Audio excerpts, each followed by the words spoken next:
Hoje eu vou comentar sobre uma notícia que saiu sobre o motivo que os cães viram a cabeça, aquela viradinha de lado, né, para um lado, para o outro, que parece quando eles não estão entendendo, quando eles estão prestando atenção.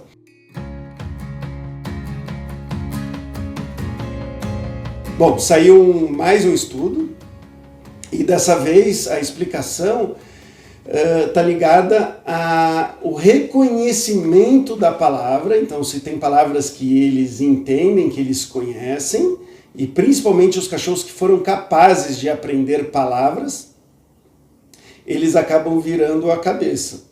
E tem uma curiosidade que eles notaram nesse estudo, que quando é uma palavra conhecida, eles tendem a virar a cabeça para um lado, e quando é desconhecida, tendem a virar a cabeça para outro lado. E os cachorros que não aprenderam palavras com tanta facilidade, eles não viram tanto a cabeça quando você fala essas palavras, né? Esse estudo ele foi publicado por uma turma de Budapeste, que publica muito, eles são muito conceituados na área de estudo canino, ressonância magnética, eles têm à mão ali muitos equipamentos muito interessantes para estudar e eles estão descobrindo coisas muito interessantes. Antes deles tinha o Stanley Coren, publicou sobre um artigo falando que os cachorros viravam a cabeça porque tinha o focinho na frente e atrapalhava a visão. Então eles querem olhar melhor uma coisa, eles olham para um lado e viram a cabeça para tirar o focinho da frente.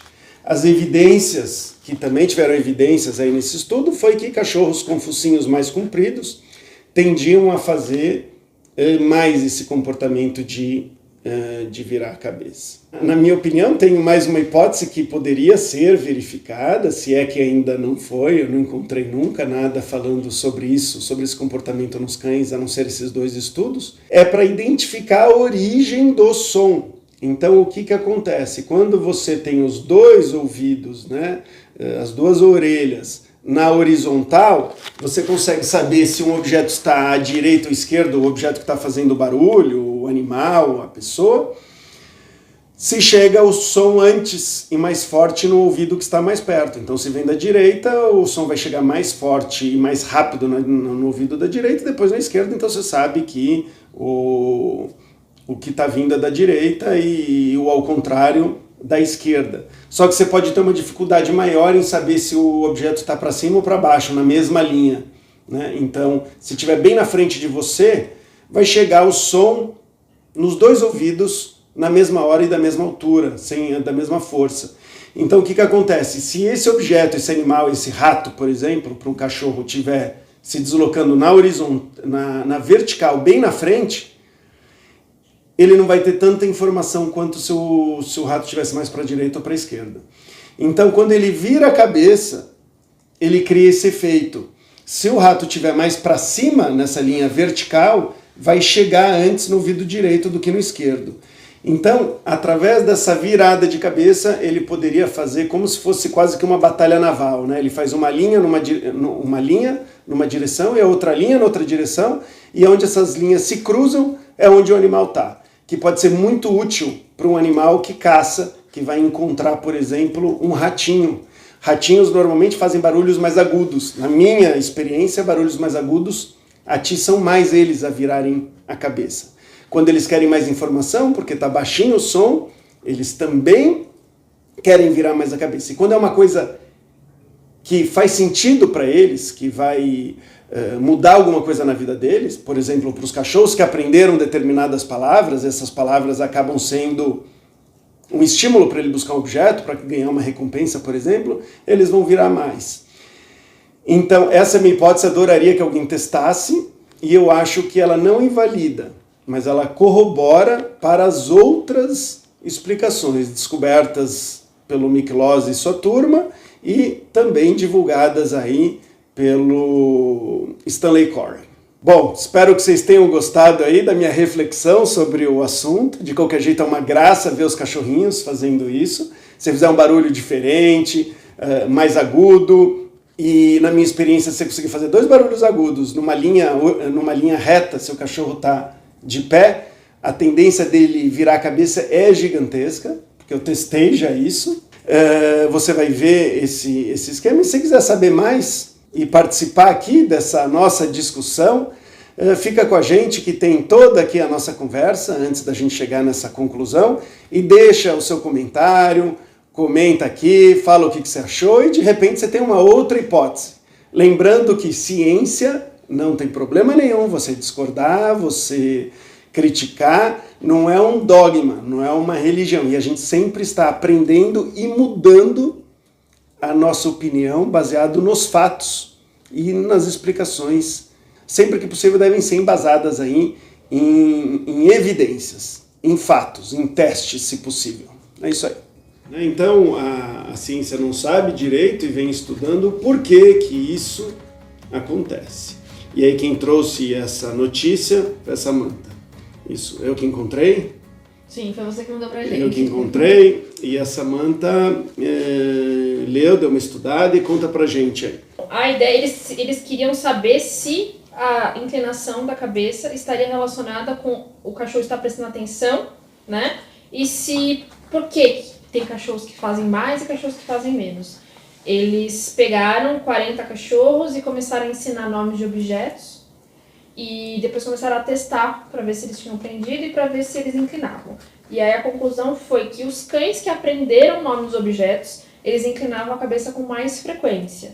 E que quando eram comandos que eles reconheciam, eles tendiam ao lado esquerdo, e quando eram coisas que não faziam sentido, eles inclinavam para o lado direito. Quem foi? Quem que é essa turma aí? Pessoal de uma universidade de Budapeste. São os meus parentes. O Pongratz não está aí, mas tem um deles que chama, que tem o mesmo sobrenome. A gente deve ter até um deles é Pongratz, não está aí.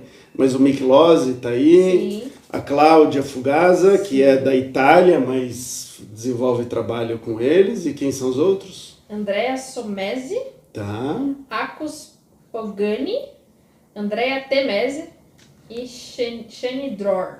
Tá. Não sei falar os nomes, gente, se eu falei errado.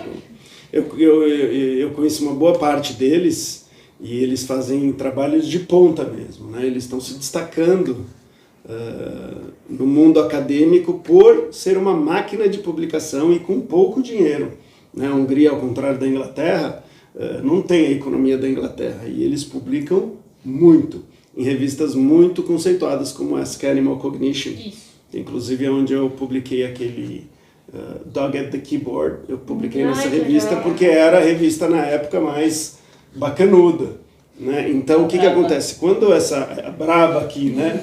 Quando eu pergunto porque pesquisa científica ela já deve ser levada mais a sério, mas ela é feita por humanos, e publicados por humanos, e revisados por humanos. Então, quando a gente vê que é uma revista de nome, é uma turma conhecida, tudo isso ajuda a gente a dar mais credibilidade, né? O que vocês acharam? Me surpreendeu porque, assim, eu sempre liguei o fato de os cães virarem a cabeça de um lado para o outro com concentração, especificamente. Então, por quê? Às vezes, quando você fala um pouco mais baixo, pelo que eu vi com os meus cachorros, assim...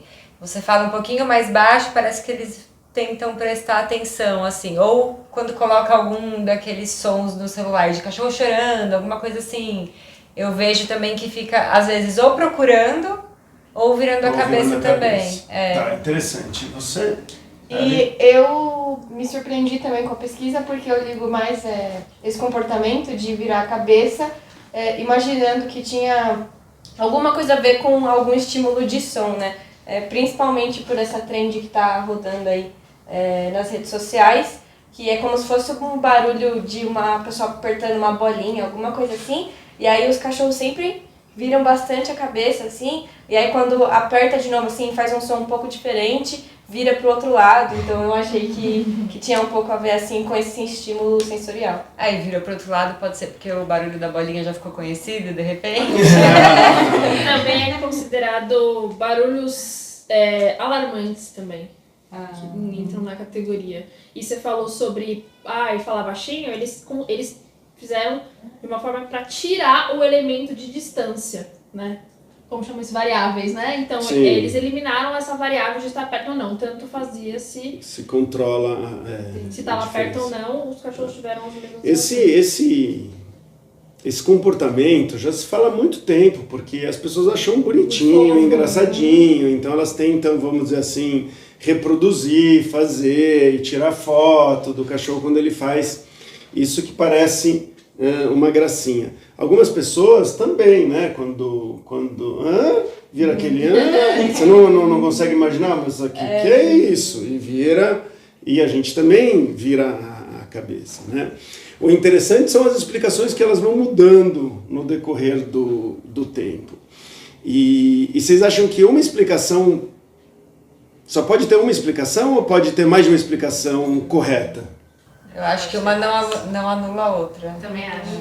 Uma não anula a outra? Então vamos falar, olha, tem no livro do Stanley Coren, ele publicou que, né, ele publicou sobre um estudo que mostrou que os cachorros com focinho comprido, eles mexiam mais e não, porque a hipótese era o quê? Que o focinho atrapalha a visão, né? Imagina você tem uma coisa aqui na frente, então quando você vira de um lado e de outro, você está permitindo com que você tenha uma visão melhor do que você quer ver, né?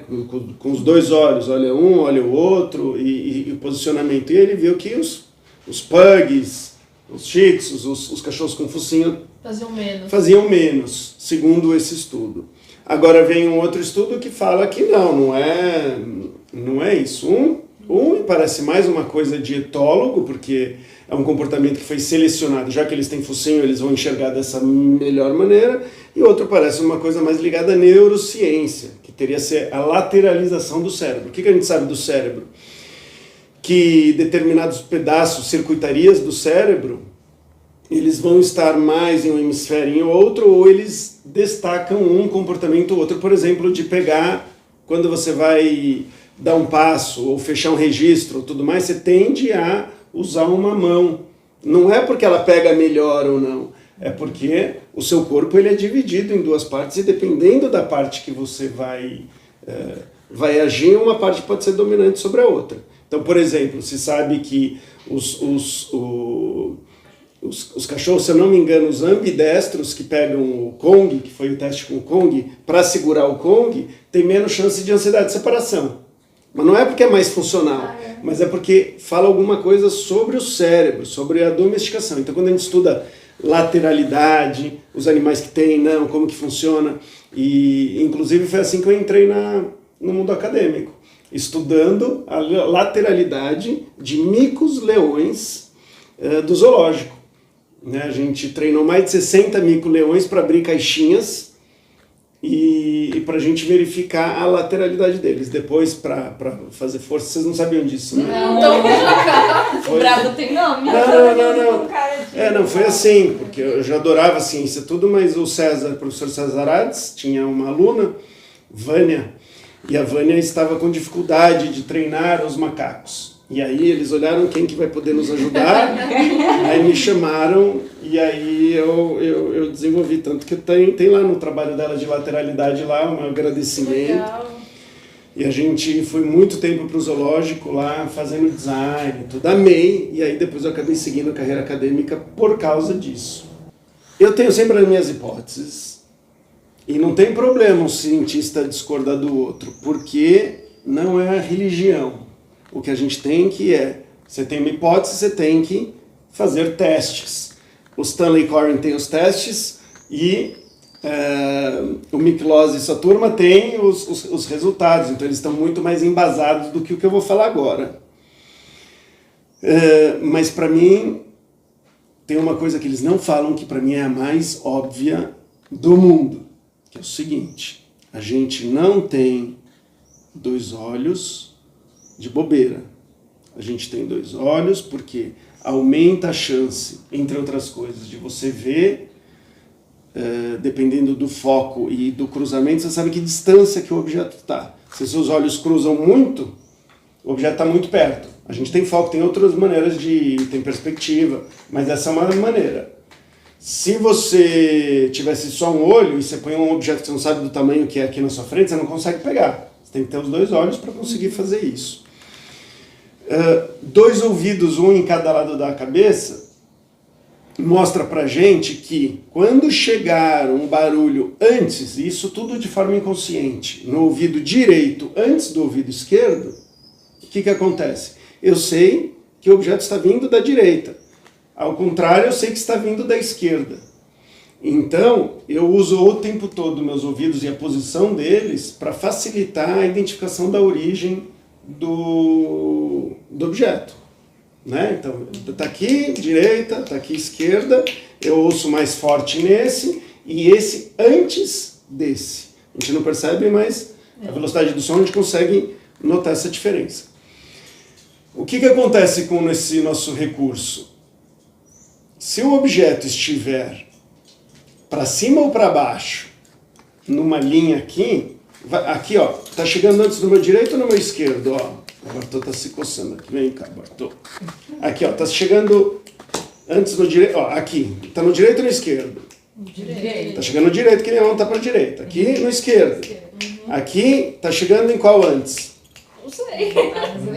Nenhum. Está chegando ao mesmo tempo. Tá? Então eu sei que está nessa direção. Agora. E agora? Eu estou colocando a mão para cima. Está chegando mais no direito ou na esquerda? Igual. E aqui? Igual. Então eu sou agora um cachorro ou um gato que eu quero caçar um rato. Eu consigo descobrir em que linha que ele está. Eu não consigo saber se ele está para cima ou para baixo. Eu consigo saber que está nessa linha porque está chegando Ao mesmo tempo. ao mesmo tempo. Se eu virar a cabeça, agora, está chegando antes em que ouvido? Eu estou com a cabeça bem virada para a esquerda. No direito. No direito, certo? Sim. E agora? No esquerdo. No esquerdo. Então, agora eu consigo saber... O que vocês estão achando estranho? Então, assim, ó, primeiro, quando meus ouvidos estão na horizontal, eu consigo ver na horizontal que ponto que está. Depois eu inverto a minha cabeça e aí eu consigo ver na vertical. Eu faço as duas curvas, pum, tem o ponto que está o rato. Entendi. Aí fala, bom, eu não tenho evidência, né, para falar que é esse o motivo. Um etólogo que presta atenção nos animais na natureza, então não é tanto um behaviorista e não um neurocientista, ele vai prestar atenção nas evidências que a gente encontra na natureza. Percebe os animais que caçam coisas debaixo da neve, por exemplo. Eles vão ouvindo e eles vão inclinando totalmente a cabeça. Vamos colocar um videozinho, eles inclinam, você vai ver que eles imaginam um ponto exato, ele pula com as duas patas, esmaga o rato e pega o rato com a boca, debaixo da neve. Então você vai perceber que quando tem determinados barulhos, bichos que caçam sem poder ter a visão ou virar a cabeça está muito evidente. Então, para mim, isso não quer dizer que as outras estejam erradas. Você tem um nariz no meio, mudar, você tem uma lateralidade que faz você tender, como eu quero andar de snowboard, eu ponho o pé da frente porque você tem mais facilidade de fazer alguma coisa. Mas eu coloco o pé na frente do snowboard porque eu sei que eu tenho que colocar para andar. Né? E os animais, eu acho que eles viram a cabeça para identificar a origem do som. Então, o som é importante e eu quero saber mais informação, então instintivamente eu quero mais informação e eu viro a cabeça. Aquele som não me diz nada, então eu não aprendi, vamos pegar agora na coisa do miclose. Eu não aprendi aquele som. Os seres humanos estão emitindo som toda hora. Eu tenho que prestar atenção quais que são relevantes para mim. E os que são relevantes para mim, eu quero mais informação. E mais informação, uma das minhas metodologias instintivas de ter mais informação é virar a cabeça. Porque eu consigo ver a origem do som. Numa propaganda que eu precisei fazer com que os cachorros virassem a cabeça, eu fazia barulhos diferentes. E eles ficam curiosos, que nem você falou. E aí eles, o que é isso? Eu quero mais informação. Ele virava. Mas depois que você fez isso 10 vezes, não é mais novidade. Eles param de virar. Qual que foi a sacada? Eu pensei, será que pode ser isso? Então eu peguei 2 equipamentos de som que emitiam exatamente o mesmo som, que eram 2 walkie-talkies. Produzia microfonia e na linha reta eu levantava. Então eles percebiam 2 sons vindo da mesma direção, e quando eles viravam a cabeça, eles conseguem identificar o som do walkie-talkie. Consegui, na propaganda, que todos os cães virassem a cabeça. O que me fez acreditar que essa minha hipótese vale a pena ser testada e tudo mais. E estou morrendo de vontade agora de mandar um e-mail para o Miklós para ele completar aí o artigo do ponto de vista da etologia, que quais foram os comportamentos que foram selecionados que trouxeram vantagens evolutivas para os animais. Agora, se vira para a direita, se vira para a esquerda, se tem o nariz no meio ou não, para o etólogo são complementos, né? São complementos. Então, se eu vou andar, por que eu ando? Eu ando porque eu tenho que me deslocar, eu ando porque eu quero chegar em algum lugar. Agora, se eu começo com o pé direito ou com o pé esquerdo, tem a ver com qual parte do meu corpo se desenvolveu melhor, qual que tem melhores ligações motoras, quais que foram mais utilizadas e assim por diante. Bom, curtiram aí? O que vocês acham da minha hipótese? Muito legal. Eu acho que eu quero testar na minha casa. Vou chegar em casa e começar. Eu acho que um jeito de testar pensando na etologia é vocês prestarem atenção em animais que têm que resolver esse tipo de problema e que tenha ouvidos um de cada lado da cabeça, que é praticamente todos, né? E aí ver como que eles resolvem isso. Aí você imagina que ele criou uma linha na vertical, se a cabeça dele está na horizontal, e aí quando ele inclina a cabeça, ele faz a linha na outra direção. Mesmo que não sejam totalmente perpendiculares, elas cruzam em um ponto. E a partir do momento que elas cruzam em um ponto, então você não precisa virar totalmente a cabeça. Se virar um pouquinho, já cruza. E se você já tem um instinto para isso e mecanismos de interpretação para isso, você fez isso, então você já sabe de onde veio o som. Eu tinha me falado uma vez que eles fecham a boca, né? Ah, isso é uma coisa é muito óbvia, mas muita gente não sabe. Eu não tinha pensado. Então, assim, quando você está arfando, como é uma maneira de perder calor para os cachorros, que é... e ele precisa prestar atenção em alguma coisa, ele tem que parar de fazer esse barulho para ele poder prestar atenção. Então, uma das coisas que os policiais americanos aprendem quando eles vão invadir algum lugar que tem traficante, que tem os pitbulls, que eles têm medo de ser atacados, o que eles aprendem que é mais... A primeira coisa que é, se eles se aproximarem e o cachorro parou de arfar, fechou a boca e tal, cuidado. Ele está querendo mais informações. E às vezes eles querem mais informação para saber a hora de atacar, porque eles estão com medo ou são agressivos. Então quando ele continua arfando, se chega perto e não é garantia que ele não vai te morder, mas é uma das melhores coisas que eles conseguiram ver que é fácil de todo mundo entender e que funciona. Então é sempre assim, eu quero mais informação. Ah, mas o policial tá lá, ele tá vendo, tá bom, mas instintivamente eu quero mais informação, de ouvir eu vou parar a arfar e de direção eu vou virar a cabeça. Né? Incrível.